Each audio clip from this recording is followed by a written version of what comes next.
भारत ने कैसे रूस से कच्चा तेल खरीद कर बचाया $25 बिलियन।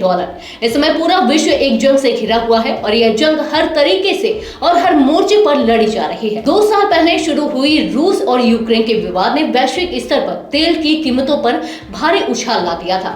विशेषज्ञ तो यह भी कह रहे थे कि पेट्रोल की कीमत 150 पार और डीजल 120 पार हो जाएगा। यह हो भी चाहता अगर भारत ने कच्चे तेल को खरीदने का एक नया सप्लाई और नया रास्ता न खोजा होता।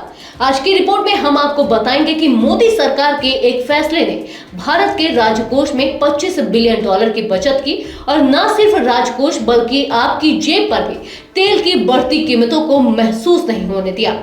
हालांकि इस फैसले से मोदी सरकार ने कई दुश्मन बना लिए जो समय समय पर भारत के खिलाफ जहर उगलने से नहीं चूकते, पर मोदी सरकार ने इसकी परवाह किए बिना यह डील पूरी की।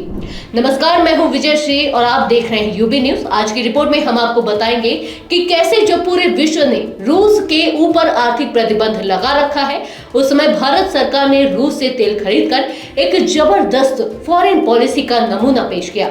यूक्रेन पर आक्रमण के बाद पश्चिमी देशों ने रूस से तेल खरीदना बंद कर दिया था। इसके बाद भारत रूस से तेल खरीदने वाला दुनिया का दूसरा सबसे बड़ा देश बन गया। भारत की कुल तेल खरीद में रूस से आने वाले तेल का हिस्सा करीब 40% है। आपको बता दें कि भारत रूस से तेल खरीदने के लिए लागत, बीमा और माल ढुलाई यानी कि CIF के आधार पर $60 प्रति बैरल की मूल्य सीमा तय की है। पश्चिमी देशों के दबाव के बावजूद रूस से सस्ता तेल खरीदना जारी रखने की भारत की रणनीति के परिणाम स्वरूप वित्त वर्ष 2024 के साल में देश के तेल आयात बिल में लगभग $25 बिलियन की बचत हुई है। इससे देश को चालू खाता घाटा कम करने में भी मदद मिली। प्रधानमंत्री नरेंद्र मोदी के नेतृत्व वाली सरकार मॉस्को के खिलाफ पश्चिमी प्रतिबंधों के बावजूद रूस के साथ अपने संबंध बनाए रखने के लिए दृढ़ है। व्यापार ट्रैकिंग एजेंसियों केपलर और LSEG द्वारा संकलित आंकड़ों के अनुसार इस साल अप्रैल के दौरान भारत ने 1 महीने पहले की तुलना में अधिक रूसी तेल का आयात किया, लेकिन इराक और सऊदी अरब से कम आयात किया। आंकड़ों से पता चलता है कि अप्रैल के दौरान आयात 13 से 17% बढ़ गया। अप्रैल में रूस भारत का शीर्ष तेल आपूर्ति करता रहा। आंकड़ों से पता चलता है कि इराक से इसके तेल आयात में 20 से 23% की गिरावट आई है। वाणिज्य मंत्रालय के आंकड़ों के अनुसार दिसंबर में रूस भारत को तेल का सबसे बड़ा आपूर्तिकर्ता बना रहा है तथा देश में आयातित कच्चे तेल का लगभग 1/3 हिस्सा रूस से आया है। रूस से कच्चे तेल की आपूर्ति का मूल्य $3.92 बिलियन रहा, जो साल दर साल 25% बढ़ा। आंकड़ों से पता चलता है कि उस देश से कच्चे तेल का आयात पिछले साल नवंबर में $3.61 बिलियन से 8% बढ़ा है। N&P ग्लोबल कमोडिटी इनसाइट्स की एक रिपोर्ट के अनुसार 2023 में मॉस्को भारत का सबसे बड़ा कच्चा तेल आपूर्तिकर्ता था, जो इसके आयात का 30% से अधिक हिस्सा होगा और लाल सागर संकट के बावजूद 2024 की शुरुआत तक ऐसा ही बना रहेगा। यह इसलिए महत्वपूर्ण है क्योंकि लाल सागर में हूथी हमलों से रूसी तेल पर शुरू में कोई असर नहीं पड़ा था, लेकिन हाल ही में रूसी तेल कार्गो पर हमले की खबरें आने के बाद स्थिति और बिगड़ गई है।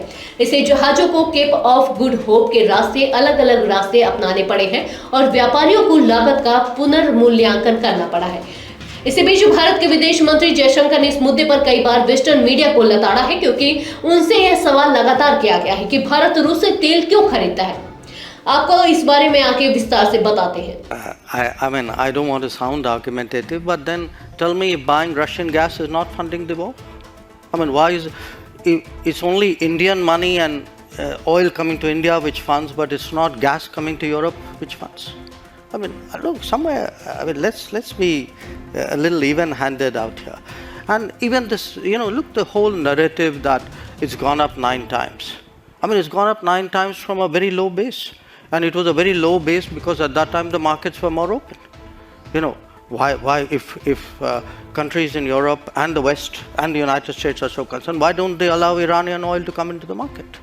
Why don't they allow Venezuelan oil to come into the market? I mean, they've squeezed every other source of oil we have. And then say, okay guys, you must not go into the market and guess the best deal for your people. I don't think that's a very fair approach.